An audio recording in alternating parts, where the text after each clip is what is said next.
Hello there, good evening and welcome to Kivumbi 2017 right here on KTN News. More questions arising this evening about the viability of Thursday's repeat presidential election after IEBC chairman Wafula Chebukati seemed to have delegated his duties to his deputy Consolata Maina. Welcome to Kivumbi 2017 once again, our extended coverage of the Kenyan election cycle that is playing both in the corridors of justice and on the streets. To help us contextualize this muddled up state of the rest in Kenya are lawyer Muthomi Thiankolu, Demas Kiprono, who is a senior legal officer at Article 19, as well as Mule Musau, national coordinator, the local election observers group ILOG. All this coming up in the next hour with me, Yusuf Ibrahim. But first, let's take a quick look at other headline stories from around the continent. The Supreme Court of Kenya is to make a determination on the fate of Thursday's poll as another court declines to compel Raila Odinga to participate in the ballot. Kenya's opposition National Super Alliance resumed protest against repeat presidential elections scheduled for Thursday. A top Trump administration official begins a three-nation Africa tour with a call for peace in the East African region. And tonight we'll tell you why female students at the University of Libreville are up in arms against grades in exchange for sexual favors.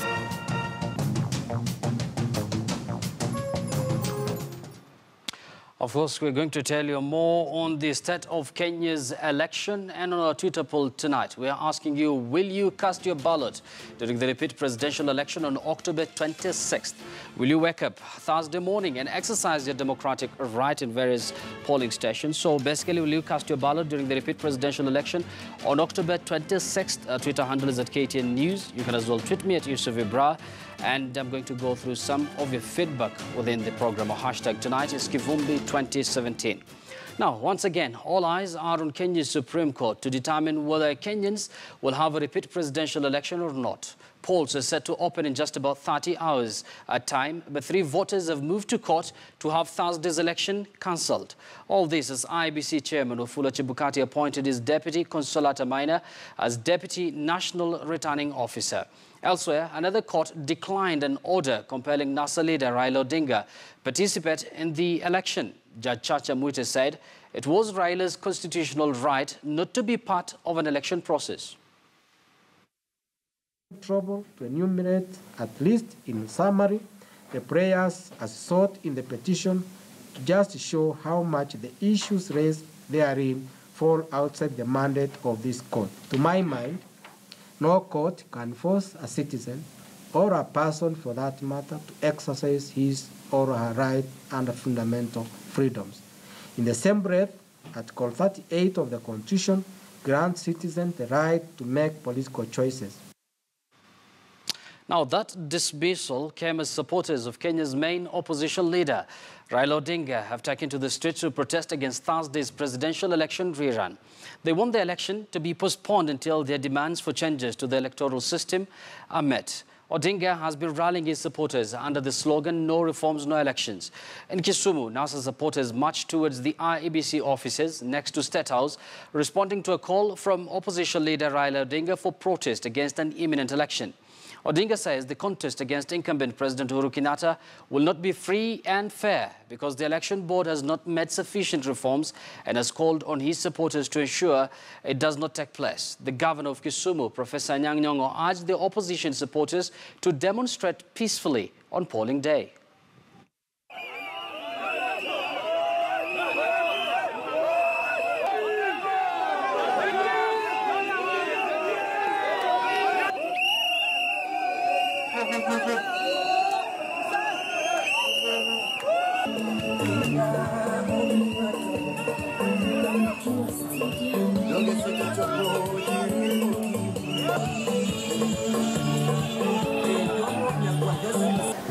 Until the cry of the Kenyan people are heard.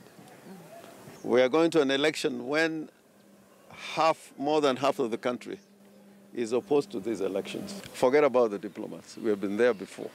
They have taken positions before against the people of Kenya. And we are prepared, to fight for the sovereignty of Kenyans, not of foreigners who are protecting their businesses and their interests in the region.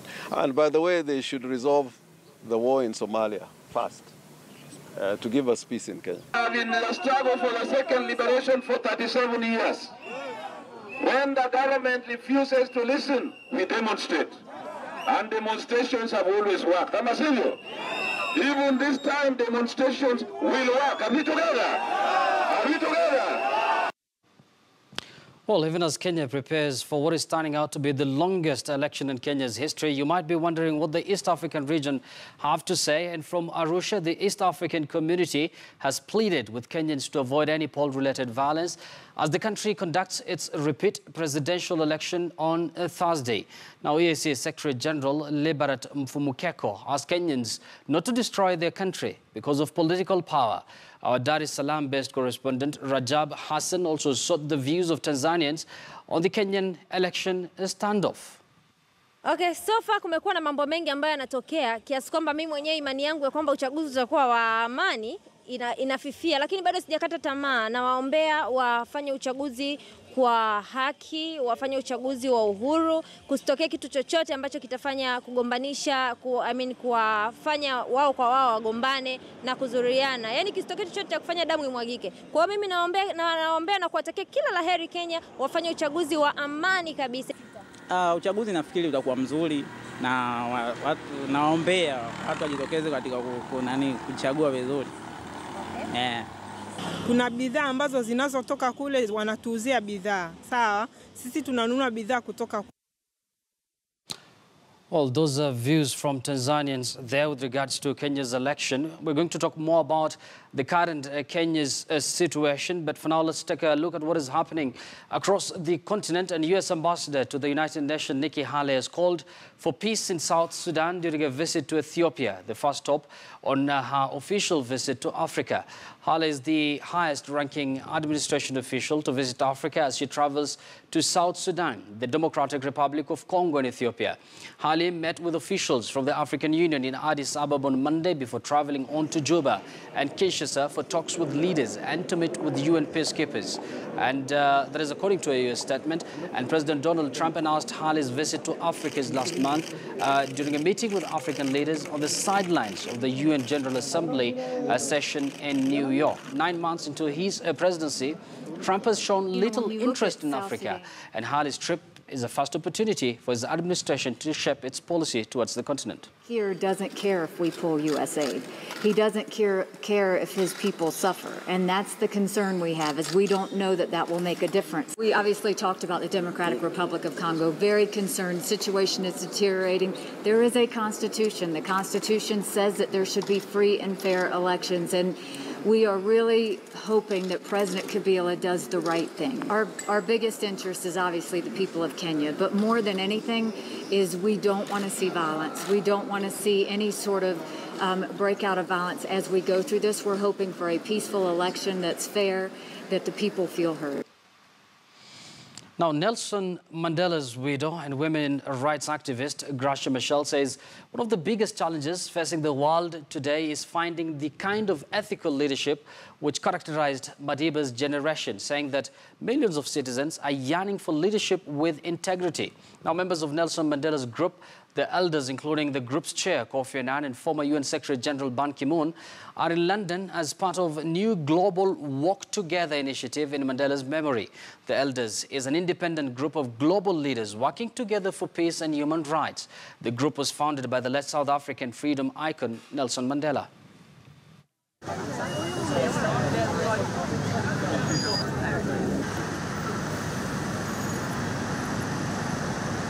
Millions and millions of citizens are yearning for leadership which is for service, leadership with integrity, leadership which takes the interest and aspirations of every single citizen at the heart, and to make sure that all of us, we have a life in dignity.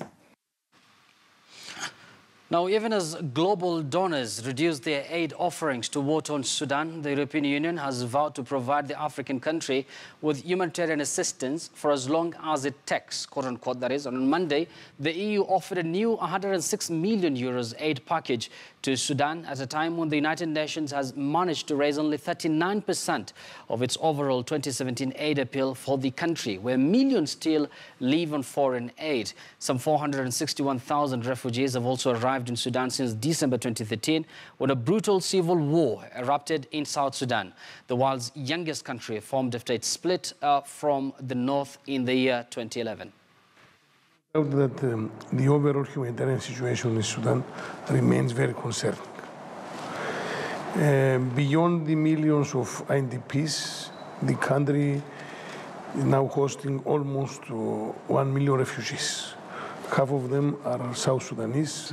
I promise today in Darfur, as European Union, we will continue to provide this assistance as long as it takes. Now, in Zimbabwe, the wall surrounding the offices of the World Health Organization in the capital, Harare, has been cleaned of graffiti which said, "Thanks WHO, don't do it again, we are watching." It comes after the WHO reversed its decision to appoint President Robert Mugabe as a goodwill ambassador following an outcry from Western governments, Zimbabwe's opposition and non-governmental organizations. The head of the World Health Organization on Sunday reversed his decision to name Zimbabwe's President Robert Mugabe as a goodwill ambassador following widespread uproar against the appointment. Tedros Adhanom Ghebreyesus, a former Ethiopian health minister who took charge of the UN agency in July, had earlier this week given Mugabe the honorary role to help combat non-communicable diseases. The health delivery system in Zimbabwe and how it has been trashed through decades, several decades of Mr. Mugabe's ruinous economic policies, corrupt policies, how he has trashed the entire public health delivery system. That President Mugabe has lost the confidence of the international community, he has lost the confidence of the Zimbabweans that he led, and has become an isolated man. And United, the World Health Organization had accorded Mr. Mugabe that responsibility. I thought it had lost it. With the health situation in Zimbabwe, where people are dying every day, where there are no medications in hospitals, we thought it was a taking insult to say Mugabe can be a goodwill when he can't extend the goodwill in his own country. Now, supermodel Halima Aden was the highlight of a modest fashion show held in London on the weekend. Aden, the first supermodel in a hijab who has walked the catwalk at New York and Milan Fashion Weeks and with the head covering, has been billed as one of the top fashion finds of the year. 7 designers from Oman, Morocco, Britain and Indonesia showcased their collection with an eye on the lucrative modest wear fashionable clothes that cover most of the body. Now, a former refugee, Aden made headlines as the first hijab and, of course, bikini sporting contestant to take part in the Miss Minnesota USA beauty pageant. The bold move catapulted her career to new heights involving many firsts, including being the first hijabi signed by a major modeling agency.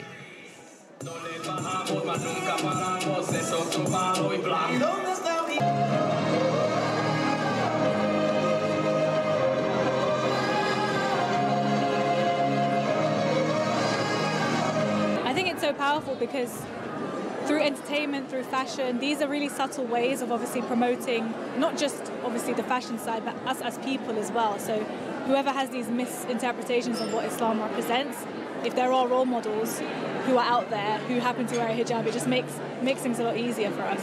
The last 10 years, I think the hijab has become more and more important, and more Muslim ladies are wearing it. And I think that has then changed into looking at the clothing that's being worn with the hijab. So that's about modesty, and then you start looking at, with jeans and a tight t-shirt, that doesn't work with a hijab. And then so the clothes started to evolve and change and change and change, where now you see it in the mainstream, you see different brands doing it. Now, in Gabon, they're called sexually transmitted grades. When university teachers used the threat of giving low marks in order to coerce female students into providing sexual favors. Now, these young women may lack the media draw of glamorous actresses who are stepping into the TV lights, but they have tales of male power and sexual intimidation that are hauntingly familiar. Take a look. Result, students at the University of Libreville talk about the sexually transmitted average, a play on words that hints at sexual relations between a teacher and student to change their marks. Some female students at the university accuse their professors of threatening to fail them if they don't give in to their repeated sexual advances.